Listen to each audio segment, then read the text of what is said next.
This will be the agenda for today, where we will be talking about introduction to Kubernetes and what does Kubernetes mean, and the features of Kubernetes and where exactly you can run the Kubernetes environment.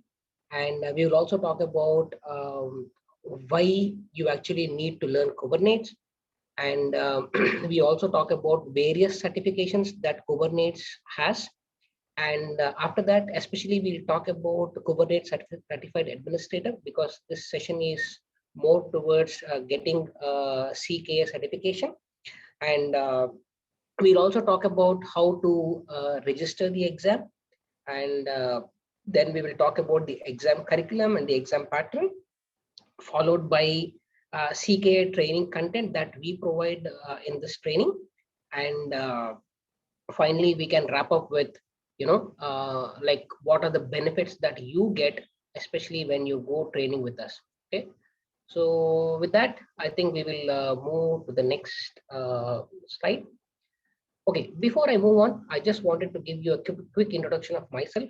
I am Arvind. I am working as a senior solution architect, and I have 16 plus years of experience. And in my role, I basically give solutions based on cloud and digital transformation.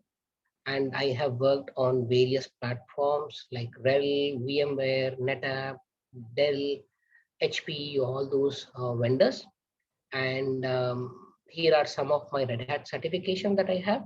And I am a Red Hat certified architect. And coming part to Kubernetes, I am also Kubernetes certified administrators, where I can also guide you with the exam training and exam guidance to clear your Kubernetes certified administrator exam. Okay, so that's about a quick introduction of myself. Let's jump into the actual agenda for today. So, the first thing that we need to talk about is what is Kubernetes, and how Kubernetes is different from other environments. Okay.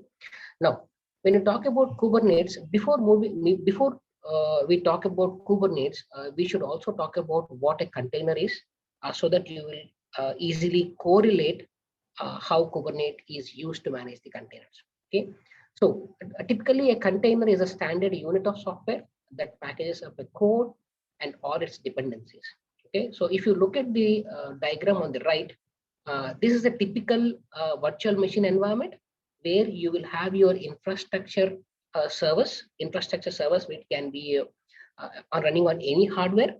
On top of that hardware, we will be deploying hypervisors, and the hypervisors will run the virtual machines, and every virtual machines will have its own guest operating system, and the application will be deployed on these virtual machines. So this is how the typical environment runs on virtual machines, and this was the trend from last maybe close to 2 decades.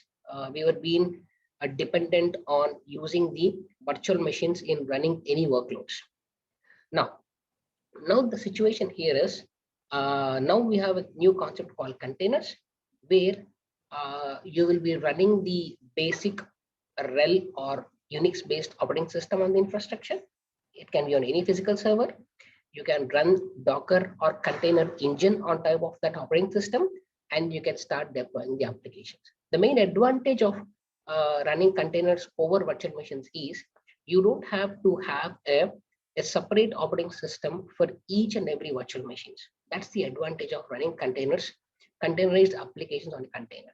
And when you don't have underlined applications for an application, you will have the portability to move that application anywhere. So you can move the container to any sort of clouds or any sort of different data center environments that you're working on. So that's when the portability will come into picture whenever an organization uses containers.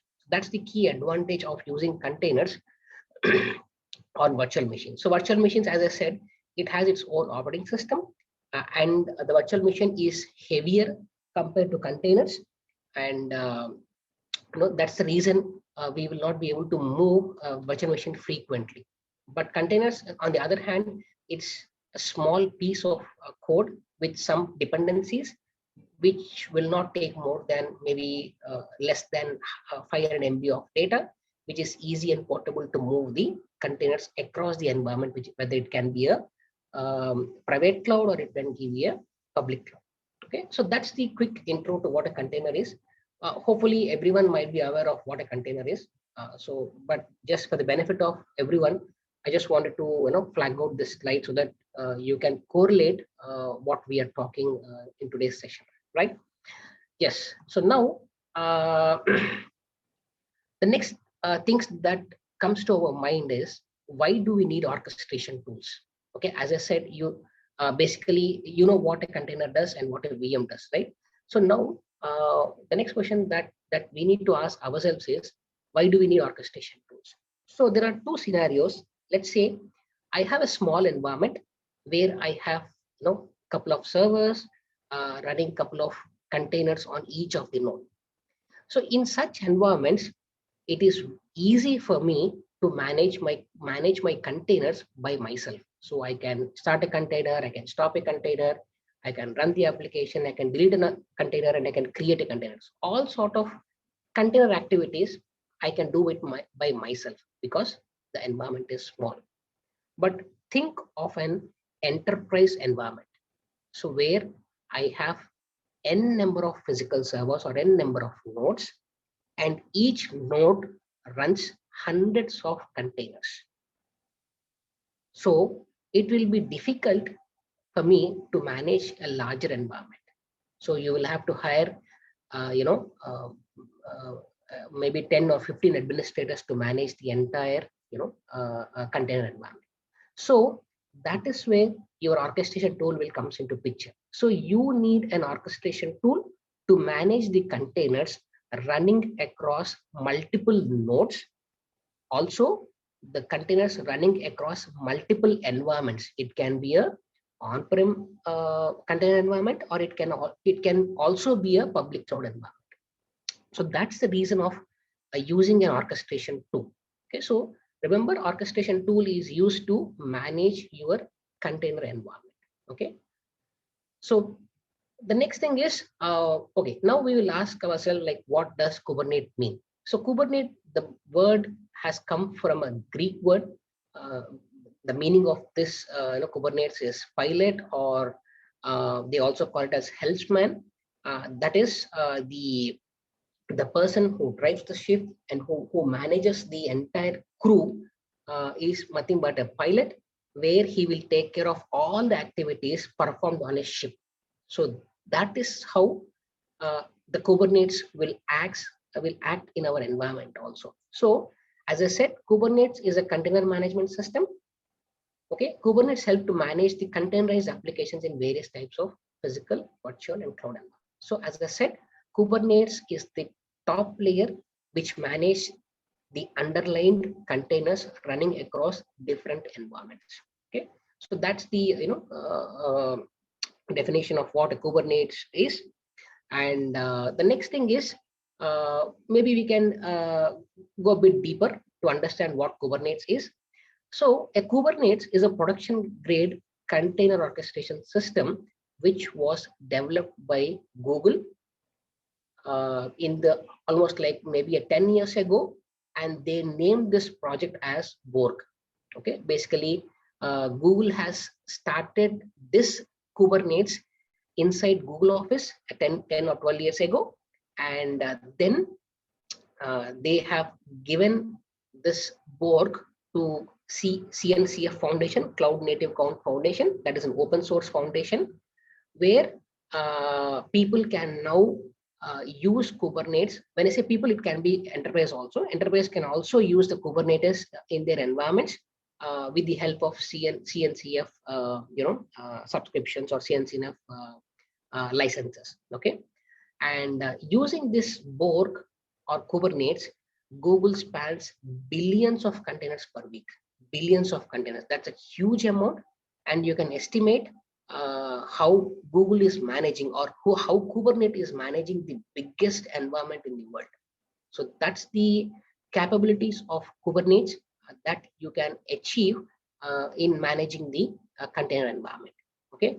Of course, the first production grade version was released in 2015 with 1.0 is the version, and now in 2016 they had a 1.13 version, and currently this year they launched 1.21, if I'm not wrong. That is the latest version of Kubernetes that we will be learning if in case you join the course, and you will also be writing the exam on 1.21 version.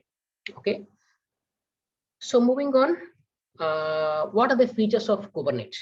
Okay, so maybe we will not go in depth. This is a high level overview of high level. We will touch base on the features of Kubernetes because each component will take at least maybe 10-15 minutes for me to explain. But for the benefit of time, I'll just do a high level touch base on these points. So the first thing is automated scheduling. As I said, Kubernetes will do automated scheduling of the containers. Let's say if one container goes down, one node goes down, all the containers will be scheduled to another pods. Or if an application goes down for some reason, it will try to bring up the application on the other node. That's when your automated wait schedule will come into picture to help migrate the containers whenever needed. Okay, and as I said, it also has self-healing capabilities. Let's say if your container is down for some reason, and Kubernetes will try to delete and recreate the container on the host, on the other host, so that you will not have any you don't have to do any manual intervention in terms of self-healing capabilities. Okay, and of course it also provides you automated rollouts and rollbacks. So whenever you deployed an application on a set of containers, so Kubernetes will take care of rolling updates so that you will not get any downtimes whenever we are patching your application. That's the advantage of using Kubernetes, which allows you to do a rollouts and rollbacks without any downtime. That is the key point here. Okay. Now, and the next thing is Kubernetes also support horizontal scaling. When I say horizontal scaling, the horizontal scaling indicates that the application can be scaled across the Kubernetes nodes. That's the meaning of horizontal scaling. Okay, so you can also do vertical scaling. What is vertical scaling? Vertical scaling is nothing but increasing the memory and CPU of the container on the same machine. But just try to correlate what I'm saying.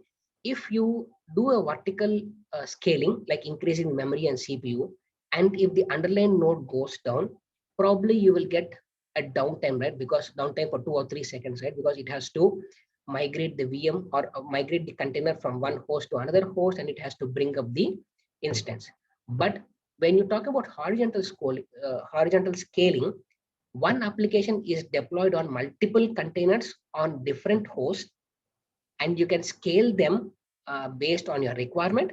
And even if one container of an application goes down on a node, it can immediately spin that container on the other node. So that's where the horizontal scaling will help to automate the performance of the application by scaling the pods.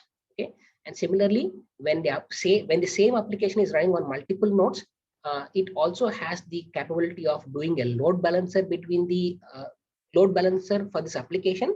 So any request coming to that application will first hit the load balancer, and from the load balancer that will be sent to the respective container.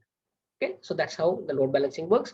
And of course, whatever deployment you do using Kubernetes, it is same across development, testing, and production. This is the key feature where you can deploy seamlessly, irrespective of what environment you are trying to deploy. Whether it is deployment or testing and production, it will be one and the same. Okay. Now, also, as I said, right, infrastructure is loosely coupled when you use containers. So when you use containers, you don't have to worry about underlying hardware. Okay, you don't have to worry about whether it is running on a physical hardware, whether it is running on an on-prem, or whether it is running on a public cloud. So simply, all you need to do is, if you're running a container anywhere, you can, let's say as an example, if you're running a container on-prem, you can just export the container and you can push that container to public cloud, and you can run that container within maybe 1 or 2 minutes. That's how that's the advantage of containers over VMs, where, because these containers are not dependent on underlying hardware. That's the key takeaway for this particular feature. Okay. Of course, the next thing is provides a high density of resource utilization, right?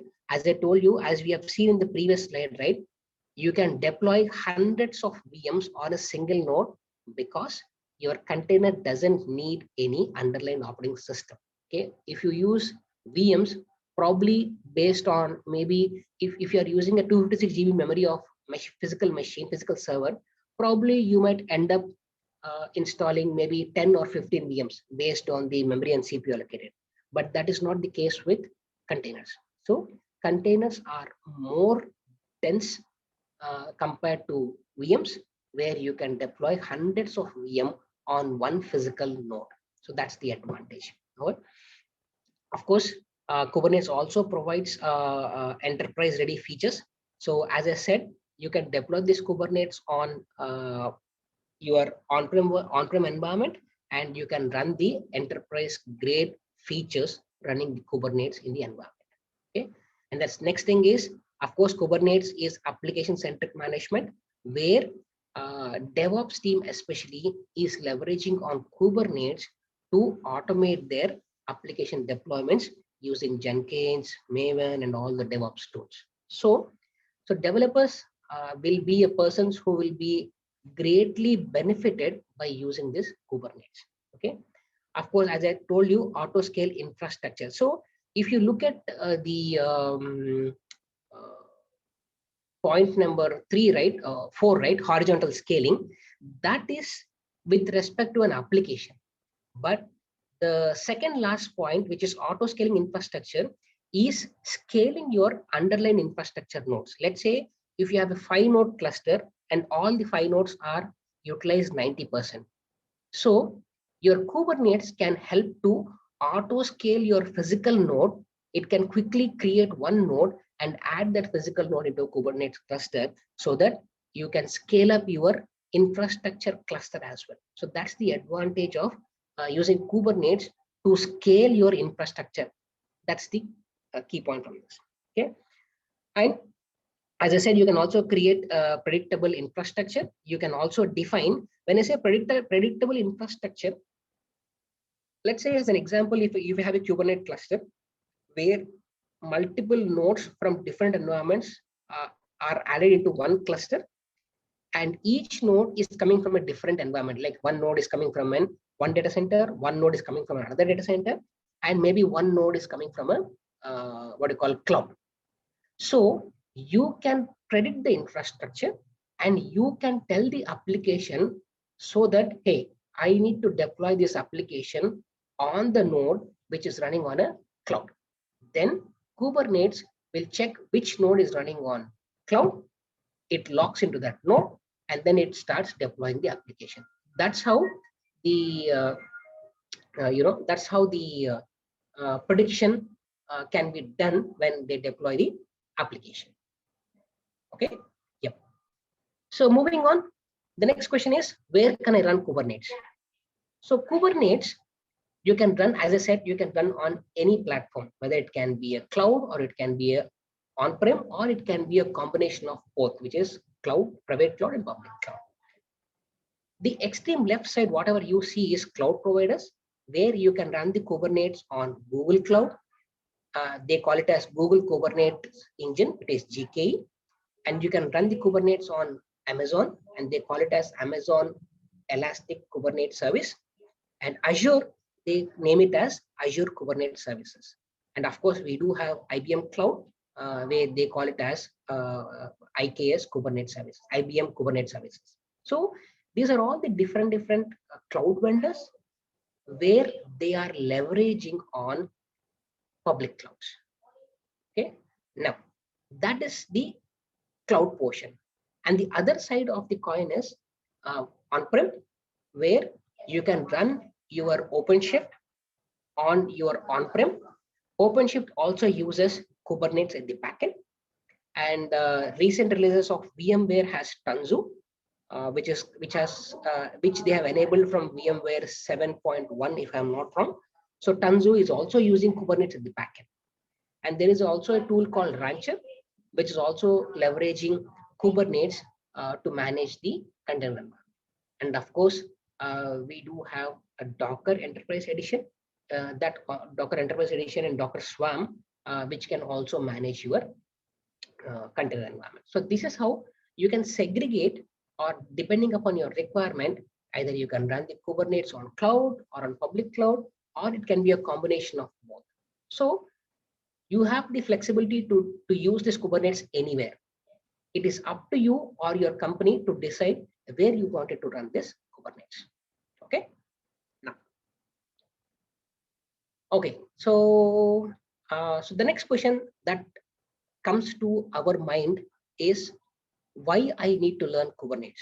That's the next question, right? Now, the question is, so as I know, everyone is working for salaries to maintain your families, right? So Kubernetes is the top product or top, top product where companies are paying high salaries, because there is a demand, there is a need for demand for CKA admins.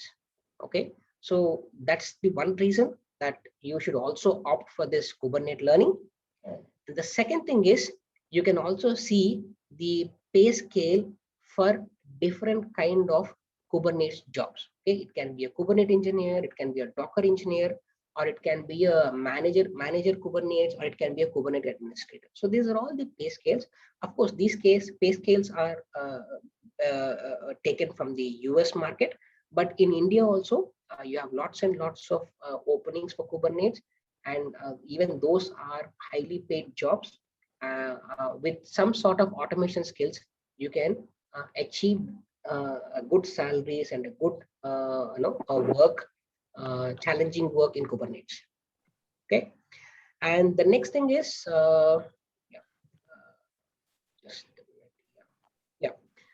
and then the Kubernetes adoption. So you can also see a graph. This is I've copied this from one of the famous what you call a survey system, where you can see 69% of companies are adopting Kubernetes. That's the key thing that we need to observe. So you need to change your career or path based on the market trends. So that's the reason Kubernetes is playing a key role. And if you learn Kubernetes, I think if you have seen my last slide, if you learn Kubernetes, it will be easy for you to manage Google Cloud, Google, Amazon, AWS, VMware, Tanzu, Docker, and all those environments. So because the backend technology is same, which is Kubernetes, only thing is you need to learn a bit more on how to run those Kubernetes on that particular environment, but the baseline will remain same. So these are the key things that you need to consider. This will be the answer to your question, like why we need to learn Kubernetes. Okay, hope that that clears to everyone that these are the three reasons for learning the Kubernetes. Now, next thing is we will talk about Kubernetes certifications. There are various certifications inside, various certifications that Kubernetes can provide. So we will look into those Kubernetes exams. Okay. Now, as I said, as most of you were written your Red Hat exams, right? This Kubernetes exam is also similar to Red Hat exams, where these exams are online and these are monitored by your proctors.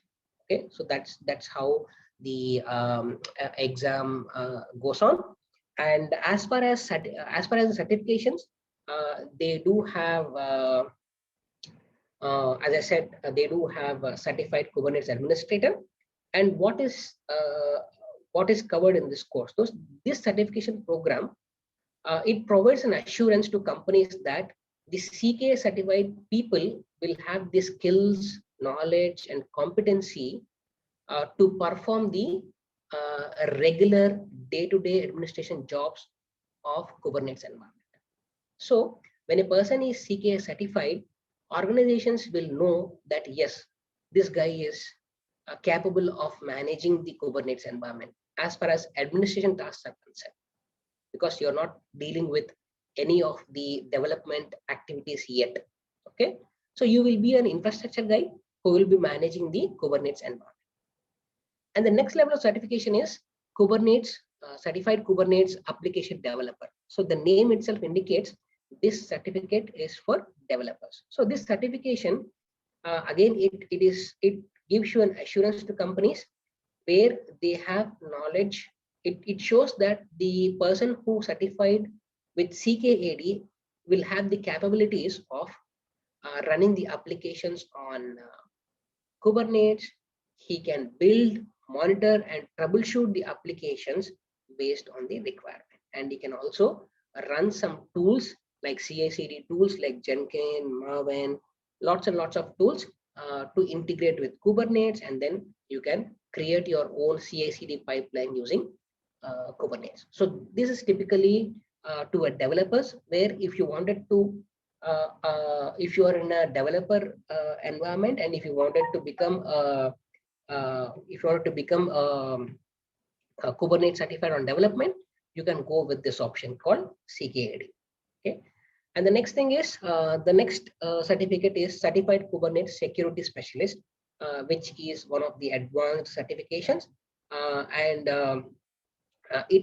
the purpose of this is like whoever is certified with CKS, he will be able to manage all the security compliances of the Kubernetes. So he will be taking care of all the security related concerns and security related activities on running Kubernetes CKS. Okay. Now, and regarding the exam, CKS cannot be written directly without completing your CKA. So CKA is the preliminary exam. Once you pass the CKA exam, you can opt with CKS. So if you are a CKA certified administrator, you can either go with CKAD or you can also go with CKS. Based upon your interest, based on your requirement, you can choose any one of these certifications. Or else, if you are good enough and if you wanted to make your career strong enough, then you can also do 3 certifications. That doesn't make much difference. I've seen a lot of people doing all the 3 certifications, because if you do all the 3, you will be able to manage end-to-end deployments from Kubernetes end-to-end deployment. So that's the advantage of having these certifications. And when you complete all these things, the companies will know that this person is well capable, well advanced, and in managing day 0, day 1, and day 3 activities as well on Kubernetes environment. Okay, so I think this makes clear to everyone like the type of certification that they have. And okay, so now we will actually move into our topic for today, which is Certified Kubernetes Administrator. Okay, now how to book an exam for this. Okay, so you can go to CNCF, which is Cloud Native Cloud Foundation, which is an open source foundation. You can go to this website and you can go to certifications and CKA, and you can register your exam. Okay, and you can schedule the you will have the option to schedule your date and time. Okay, and you can also reschedule the exam 24 hours before the exam. So you will have the option of rescheduling, canceling the exam. And this pricing is in US dollar, whether you do it from India or whether you book the exam from US, it doesn't matter. The price of the exam will remain same, which is $300 US. And now they already have one offer. So if you buy the exam, you will get one free retake, so that if in case if you fail to pass the exam, you still have the one free retake option. that you can opt to clear your CKA exam. Okay. Now, as far as exam curriculum is concerned, so the weightage of the exam, they have divided into 5 segments. One is cluster architecture, installation and configuration. It takes the 25% of weightage in the entire 100%, and workloads and scheduling will be 15%, and services and networking will be 20%, storage will be 10%, and troubleshooting will be 30%.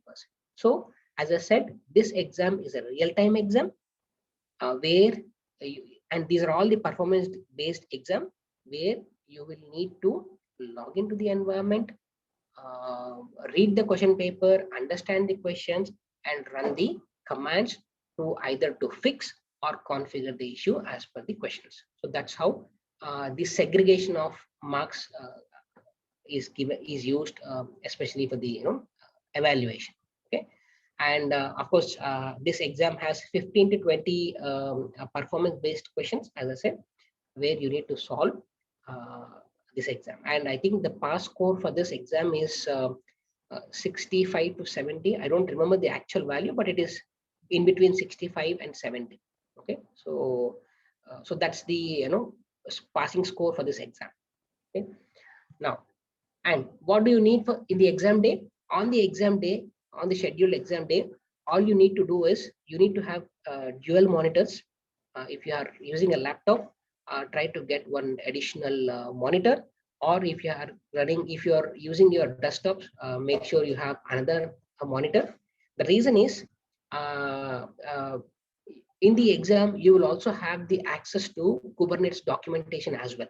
Okay, so you don't have to remember all the commands and options in Kubernetes. So what you do is in one screen, you can start, you can open the Kubernetes link that they have given in the exam, where you can search for documentation. On the other screen, you can start solving your questions. Okay, and of course, as I said, someone will be monitoring you. So you need to have a camera, through which the instructor or the proctor will monitor you. And you also need to have a government certified ID, that is passport or your Aadhaar or any what you call government issued ID.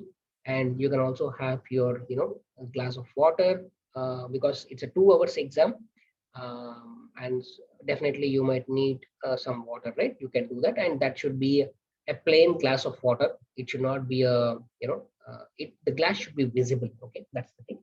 And of course, you need to have a proper headset where the proctor can talk to you, or you can talk to him in case of any issues in your exam.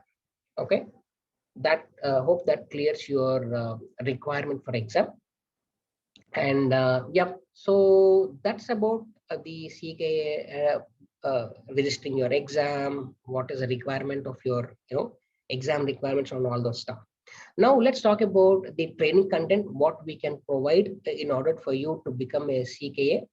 So again, I'll not take much time, because this might take maybe 15-20 minutes, more than 25 minutes to explain all this slide, but we can do a high level overview of what we will be covering in the course. Okay, so in this course, we will be covering the core concepts, like right from talking about cluster architecture, services, and other network components.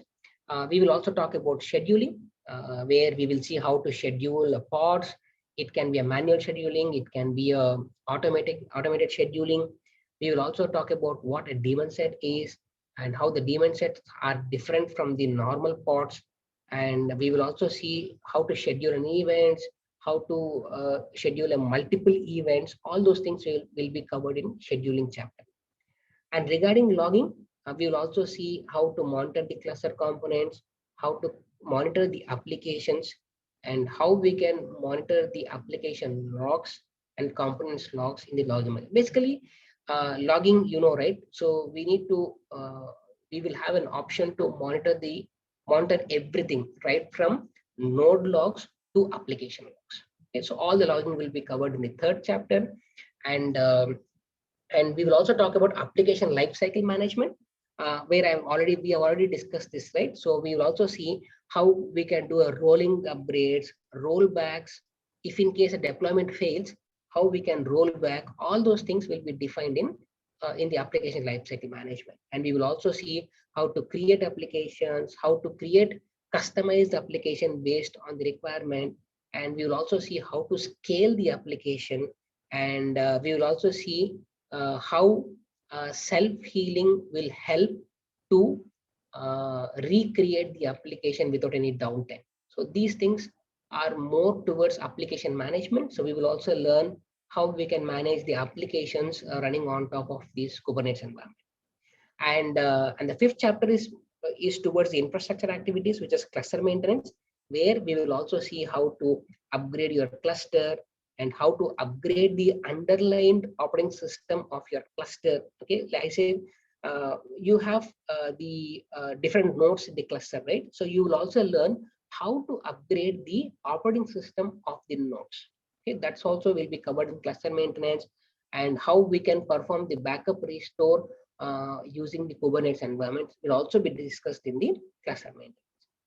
Of course, security, we will also see authentication and authorization, how we can achieve in Kubernetes, and how to configure authentication and authorization. We will also see image policies, how we will also see how we can securely download the images, and how we can set the security context. So security context is a different feature, where if a pod needs a customized parameters, you can configure that using your security context. Okay, basically the security context has come from your SE Linux topic on RHEL. Okay, and the seventh chapter we will talk about storage, because for every application you need a persistent storage, right? So we will also see how to create persistent volumes, and how to mount these persistent volumes onto a container, and how to access these volumes from the containers will also be discussed in this chapter. We will also see how to configure applications to use the persistent storage.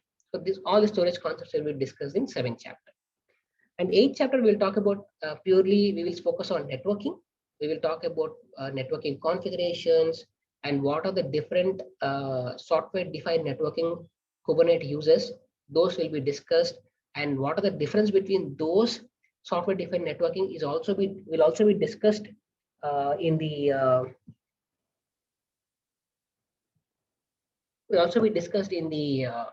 networking topic. Okay. And the next thing is ninth chapter, we will do a installation, configuration, and validation of the cluster, where you can create your own Kubernetes cluster. You can install, configure, and you can even install a high availability Kubernetes cluster as well. Okay, so that's when you can learn the installation Kubernetes in chapter 9. Okay. And the last chapter will be troubleshooting, where of course everyone needs to know how to troubleshoot the environment. In the troubleshooting, we will cover both application failures, control plane failures, and worker node failures. So I think we have not discussed this. So Kubernetes has two types of nodes, worker nodes and control plane nodes. Worker nodes are the nodes on which the applications are deployed. The what you call user applications are deployed. Control planes are the machines which runs your actual Kubernetes cluster, and those control plane nodes are used only for managing your Kubernetes cluster. You should not install a normal regular application on top of Kubernetes controller platform. Okay, so control plane is used to run the Kubernetes platform. Worker nodes is basically used to deploy your application. So that's the key difference between these two types. So we will also, in troubleshooting, we will also talk about how to fix any issues or failures on control plane nodes or worker nodes, or if there is anything related to application, we will try to analyze and see how we can troubleshoot on the applications. Okay, so that's the course agenda, and this course agenda is picked up from the approved Kubernetes course, which is from, I think it is from Linux Foundation. So this course is from Linux Foundation, and Linux Foundation is the approved content for getting a CK certification. So there is no deviation in that. So we are following the exact CNCF or Linux Foundation curriculum. Okay. Now, so far we have discussed what Kubernetes and why do we learn and what all those questions, right? And the last question that I also need to address to you is what makes us unique from other training centers. So you might find lots and lots of other training institutes in the market, right? But how we are different from them, just a one slider so that you will come to know, you can come to know how you can seamlessly become CK administrator using using our platform. Okay. Now, so these are the key points. Of course, the training will be given by me. As I said, I am currently working in the industry on Kubernetes and OpenShift, and I do have automation skill sets. I can also train, give a real-time examples whenever we are discussing this course. And the next thing is we also have remote labs, and that remote labs can be available based on your time zones from wherever you're logging in. And you can log in and you can start exploring the Kubernetes environment and you can start practicing it. And the same labs can be also used to get familiarized with the Kubernetes questions as well. So that's when, if you do all these labs and practices, and we will assure you that you can pass 100%. So that's the assurance that you can get from us when you have been trained from our institute. So that's how the training program goes on. So hope that is clear to everyone, and at least you guys might have got a clear understanding of what CK is, how to register a CK exam, and how the CK exam is validated, and what are the contents that are covered in CK. So hope this has cleared you some of the doubts. And this concludes my session for today. And if you have any questions, you can just unmute yourself and you can, flag out, and I will be helping you to answer those questions. Okay, so over to you guys. Yeah. Hi, Arvind. Thank you for your presentation. I have a quick question. Sorry, I joined late. So what are the apart from Linux, right? What are the prerequisites we would require for this course? Apart from Linux, when you say Linux, you are already RHC certified, right? Yes. And you have done on 8 version, right? No, I did it on 5. It was pretty old. Yeah. Okay. And the prerequisite for Kubernetes is you need to know how Docker works, Docker and containers. Okay. So that's the prerequisite. Okay. Again, to do that, Docker, especially Docker, you can upgrade your RHCE, okay, which is on current version, where in current RHCE, they are more focused towards the container environment. Sorry, not RHCE, RHCSA. Okay, in RHCSA, the first paper, right, in Red Hat, they cover the container topics. What Docker is, how to build a Docker, how to stop a container. So if you are familiarized with the Docker environment, then your Kubernetes will be a cakewalk. Yeah, I mean, I work with Docker in my day-to-day life, and I build Kubernetes clusters. But the part is, after building the cluster, I am black boxed, like on the application side. Yeah. So I know how it works, but I want to learn in terms of deployments, I wanted to learn from initial to the final to the application is ready for the members to use, right? So Yes. that's what I would like to learn, and I also want to go for the CKA. So Yeah. So we will also cover the application deployment. But as you know, right, even I am from the infrastructure background. Probably I'll be taking some code which is written by someone, and I'll try to deploy it, and I can show you the application deployments as well. But we might not be going into a much deeper level of how to write the code and all. But yes, definitely we can also explore more options in terms of deployments. Yeah. Yeah. Sure. Sure. So, any questions from anyone?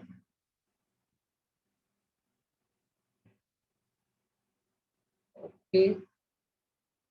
So you can always reach out to Srilata if you have any questions.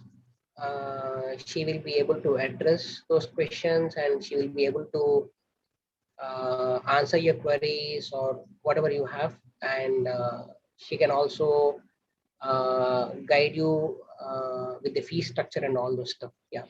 A quick question, Arvind. Like, what timings would be these classes?